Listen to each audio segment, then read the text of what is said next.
Hello friends, आपका स्वागत है आपके अपने channel net exam history preparation पर। तो चलो गाइस, आज फिर क्लास शुरू करते हैं। मैंने और आपने वहाँ तक पढ़ लिया था, नेक्स्ट पढ़ते हैं। दिल्ली सल्तनत का विस्तार, गैरिसन शहर से साम्राज्य तक। एक गैरिसन एक शहर था, इसका साम्राज्य तक। ये आपके में चित्र दिखा रहा होगा तो प्लीज़ वहाँ देख ले, क्योंकि यहाँ इतना साफ दिखाई नहीं देगा और फालतू में अपना टाइम वेस्ट करना है। तो बस यहाँ से शुरू करते हैं। 13वीं शताब्दी के आरंभिक वर्षों में दिल्ली के सुल्तान का शासन गैरिसनों या रक्षक सैनिकों की टुकड़ियों के निवास के लिए बने मजबूत किलेबंद शहरों से परे शायद ही कभी फैला हो। शहरों से संबंध, लेकिन उनमें से दूर भारतीय प्रदेशों पर उनका नियंत्रण न के बराबर था और इसलिए उन्हें आवश्यक सामग्री, रसद आदि के लिए व्यापार कर या लूट मार या पहल पर ही निर्भर रहना पड़ता था। उनका ये मतलब था।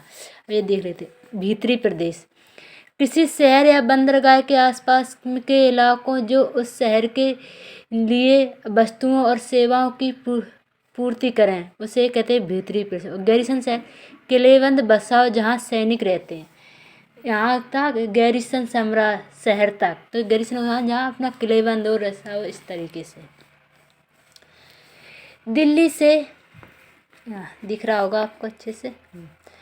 दिल्ली से सुदूर बंगाल और सिंध के गैरिसन शहरों का नियंत्रण बहुत ही कठिन था। बगावत युद्ध, यहाँ तक कि खराब मौसम से भी उनमें संपर्क के नाजुक सूत्र छिन्न भिन्न हो जाते थे।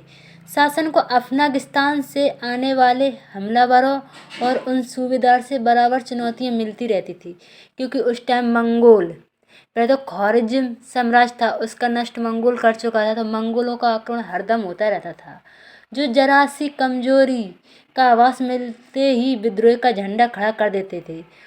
जो साम्राज्य के अंदर जो बाहरी तो आक्रमण थे, लेकिन एक अंदर भी आक्रमण विद्रोही थे, जो अपने गृह विद्रोह हो रहे थे, जो अपने उस दिल्ली सल्तनत में। इन चुनौतियों को चलते सल्तनत बड़ी मुश्किल से किसी तरह अपने आप को बचाए हुए थी। इनका संस्थापक गयासुद्दीन बलबन के शासनकाल में हुआ और इसका विस्तार अलाउद्दीन खिलजी और मोहम्मद बिन तुगलक के राजकाल में हुआ। मतलब दिल्ली सल्तनत तो पहले से हो गया था, लेकिन जो अपनी दिल्ली सल्तनत का विस्तार हुआ तो गयासुद्दीन और बलबन के शासनकाल में हुआ। सल्तनत की भीतरी सीमाओं में जो अभियान चले, उनका लक्ष्य था कि गैरिसन शहरों की पृष्ठभूमि में स्थित भीतरी क्षेत्रों की स्थिति को मजबूत करना। इन अभियानों के दौरान गंगा यमुना के दोआब से जंगलों को साफ कर दिया गया और शिकारी संग्रहों तथा चारागाहों को उनके पर्यावास से खदेड़ दिया गया। वह जमीन किसानों को दे दी गई और कृषि कार्यों को प्रोत्साहन दिया गया। व्यापार मार्गों की सुरक्षा और क्षेत्रीय व्यापार की उन्नति की खातिर नए किले, गैरिसन शहर और शहर बसाए गए। दूसरा विस्तार सल्तनत की बाहरी सीमा पर हुआ। पहले तो अंदर हो गया, अब दूसरा विस्तार सल्तनत की बाहरी पर हुआ। दिख नहीं रहा होगा आज, मुझे पता है, पर आप सुनते रहो, अपनी बुक्स लेके साथ में चलना। अलाउद्दीन खिलजी के शासनकाल में दक्षिण भारत को लक्ष्य करके सैनिक अभियान शुरू हुआ। देखो मानचित्र तीसरा, ये वाला, यहाँ से अभियान शुरू किया उसने। इतने जीत लिया था। देखो जो है इधर दिल्ली, गुजरात, चित्तौड़, रणथंभौर, मांडू, कड़ा, बारगल, काकतीय, तंजावुर, होयसला, देवगिरी, यादव, गुजरात, इतना सारा जीत लिया था उसने। इतना दिल्ली का साम्राज्य था, देख लो।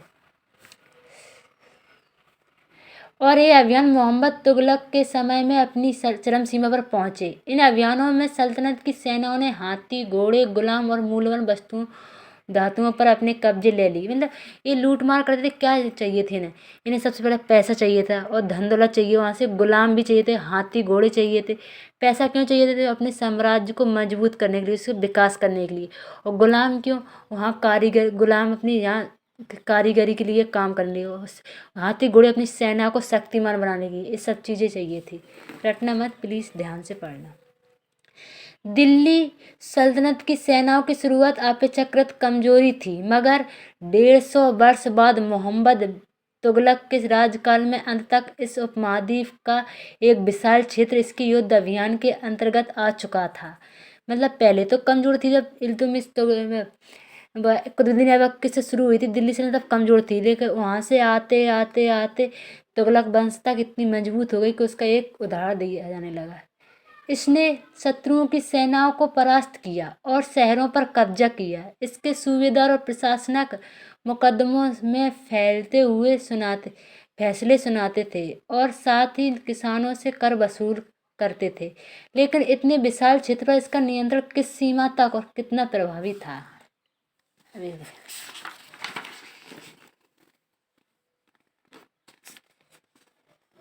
ये चित्र देखो, इस तरह से 12वीं सदी के आखिरी दशक में बनी कोम्बत अल इस्लाम मस्जिद तथा उसकी मीनार यह जामा मस्जिद दिल्ली के सुल्तान द्वारा बनाए गए सबसे पहले इस शहर में स्थित है। इतिहास में इस शहर को दहली ए कुआन या पुराना शहर कहा गया और इस मस्जिद का इल्तुतमिश और अलाउद्दीन खिलजी ने और विस्तार किया। मीनार तीन सुल्तान कुतुब मीनार को कुतुबुद्दीन ऐबक, इल्तुतमिश और फिरोज शाह तुगलक द्वारा बनाई गई। बेगपुरी मस्जिद यहाँ मोहम्मद तुगलक के राजकाल में दिल्ली में उसकी नई राजधानी जहाँ पनाह विश्व की शरण स्थली की मुख्य मस्जिद के तौर पर बनाई गई। मानचित्र ये वाली यह मस्जिद अरबी शब्द का जिसका शाब्दिक अर्थ है ऐसा स्थान जहाँ मुसलमान अल्लाह की आराधना में सजदा है, घुटने और माथा को टेक कर करते हैं। जामा मस्जिद यह मस्जिद जामी वह मस्जिद होती हैं जहाँ अनेक मुसलमान एकत्र होकर साथ साथ नमाज पढ़ते हैं। नमाज की रस्म के लिए सारे नमाजियों में से सबसे अधिक सम्मानीय और विद्वान पुरुष को इमाम या नेता के रूप में चुना जाता है। इमाम शुक्रवार की नमाज के दौरान धर्म उपदेश या खुतबा भी देता है, मतलब कोई उपदेश देता है। नमाज के दौरान मुसलमान मक्का की तरफ मुँह करके खड़े होते हैं। भारत में मक्का पश्चिम की ओर पड़ता है। मक्का की ओर की दिशा को किवाला कहा जाता है। दिल्ली के सुल्तानों ने सारे उपमहाद्वीप अनेक शहरों में मस्जिद बनवाई। इससे उनके मुसलमान और इस्लाम के रक्षक होने के दावे को बल मिलता था। समान आचार संहिता और आस्था ये हमारे में थोड़ा दिख नहीं रहा, आप अपने देखने करने वाले श्रद्धालुओं परंपरा एक समुदाय से जुड़े होते हैं। मोठ की मस्जिद सिकंदर लोदी के शासनकाल में ये वाली मस्जिद इसके मंत्री द्वारा बनाई गई थी। अभी का बोध उत्पन्न करने में भी मस्जिदें सहायक थीं। एक समुदाय का अंग होने के बाद को प्रबल करना जरूरी था, क्योंकि मुसलमान अनेक भिन्न भिन्न प्रकार की पृष्ठभूमि करते। ये जमाली कमाली की मस्जिद 1520 के दशक के आखिरी दिनों में हुई थी। अब खिलजी और तुगलक वंश के अंतर्गत प्रशासन समेकन और नज़दीक से एक नज़र देख ले। दिल्ली सल्तनत जैसे विशाल साम्राज्य के समेकन के लिए विश्वसनीय सूबेदार तथा प्रशासकों की जरूरत थी। दिल्ली के आरंभिक सुल्तान विशेषकर इल्तुतमिश सामंतों और जमींदारों के स्थान पर अपने विशेष गुलामों को सूबेदार नियुक्त करना अधिक पसंद करते थे। इन गुलामों की फारसी में बंदगा कहा गया था। इन सैनिकों सेवा के लिए खरीदा जाता था। उन्हें राज्य के लिए कुछ बहुत ही महत्वपूर्ण राजनीतिक पदों पर काम करने के लिए बड़ी सावधानी से प्रशिक्षित किया जाता था। वे चूँकि पूरी तरह अपने मालिक पर निर्भर होते थे, इसलिए सुल्तान भी विश्वास करके उन पर निर्भर हो सकता था। मतलब इनका एक कहना था कि तुगलक और खिलजियों के वंश में क्या था कि जब अपने मतलब किसी ऐसे नहीं गुलामों को बड़े बड़े पद देते थे, क्योंकि वो गुलाम तो वैसे ही उनके बाव में रहेंगे। इस तरह से बेटों से बढ़कर गुलाम, ये देख लो, सुल्तानों को सलाहें दी जाती थी।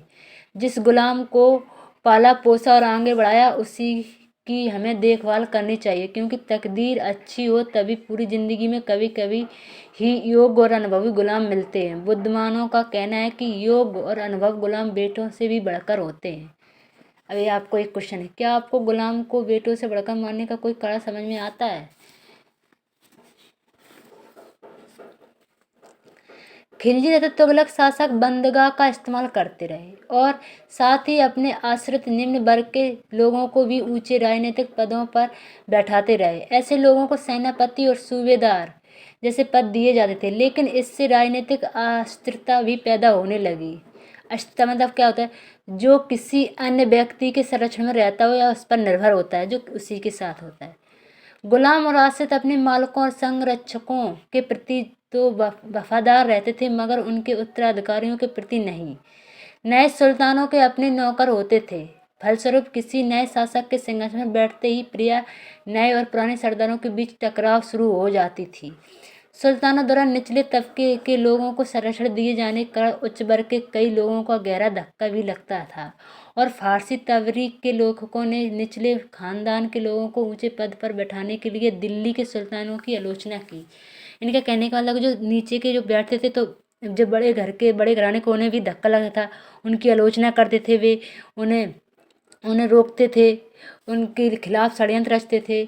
और दूसरी बात, जो नए राजा थे, पहले के राजा के गुलाम थे, तो उससे फिर नए राजा के गुलाम आते थे, तो उन दोनों में बीच में टकराव होता था। इस तरीके से सुल्तान मोहम्मद तुगलक के अधिकारी जन।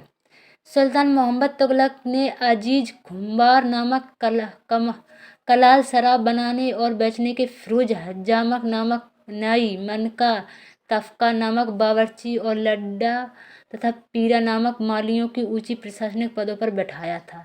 14वीं शताब्दी के मध्य के इतिहासकार जियाउद्दीन बर्नी, ये बहुत फेमस हैं, बर्नी ने इन नियुक्त का उल्लेख सुल्तान के राजनीतिक विवेक के नाश और शासन करने की अक्षमता के उदाहरणों के रूप में किया है। मतलब उन्होंने कहा कि इनका नाश पक्का है।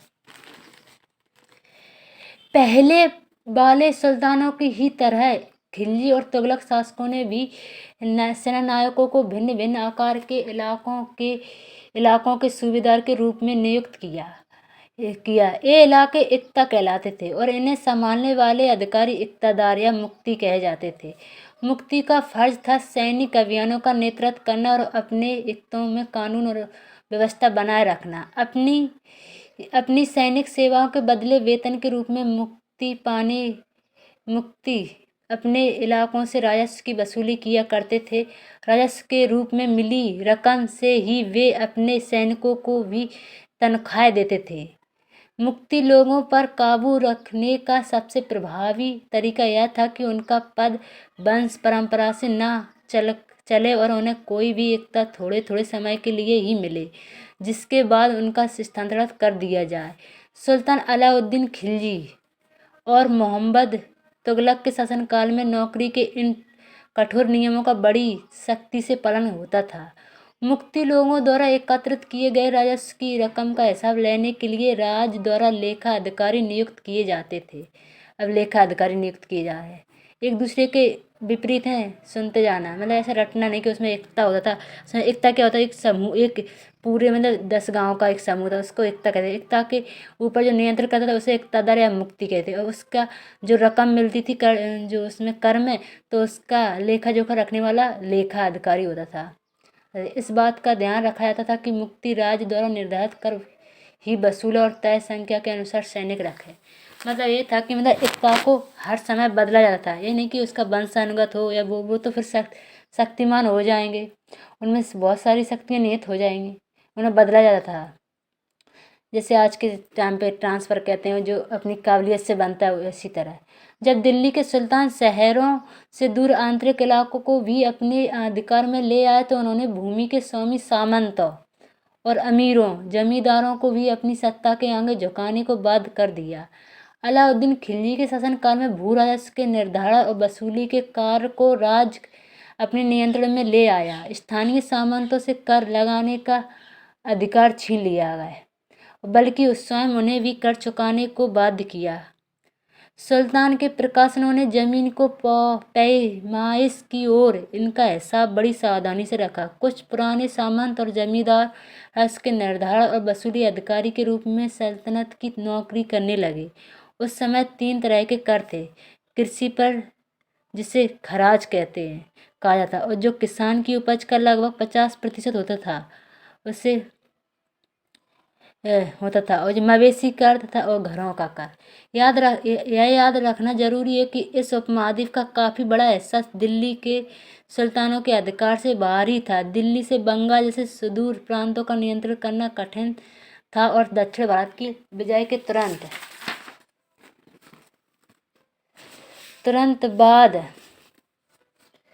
तुरंत बाद ही वह पूरा क्षेत्र फिर से स्वतंत्र हो गया था, ताकि गंगा के मैदानी इलाके में भी घने जंगलों वाले ऐसे क्षेत्र थे जिनमें ठाणे में सुल्तान की सेना अक्षम थी। स्थानीय सरदारों ने इन क्षेत्रों से अपना शासन जमा किया। अलाउद्दीन खिलजी और मोहम्मद तुगलक इन इलाकों पर जोर जबरदस्ती अपना अधिकार जमा तो लेते थे, पर वह अधिकार कुछ ही समय तक रह सकता था। चंगेज खां के नेतृत्व में मंगोलों ने 1219 में उत्तर पूर्वी ईरान में ट्रांसवेलियन आधुनिक उज्बेकिस्तान पर हमला किया और इसके शीघ्र बाद ही दिल्ली सल्तनत को उनका दावा झेलना पड़ा। अलाउद्दीन खिलजी और मोहम्मद तुगलक के शासन कालों में आरंभ में दिल्ली पर मंगोलों के धावे बढ़ गए। इससे मजबूर होकर दोनों ही सुल्तानों को एक विशाल स्थानीय सेना करनी पड़ी। इतनी विशाल सेना को संभालना प्रशासन के लिए भारी चुनौती थी। आइए देखें कि सुल्तानों ने इस चुनौती को कैसे सामना किया। आज के लिए इतना ही। धन्यवाद।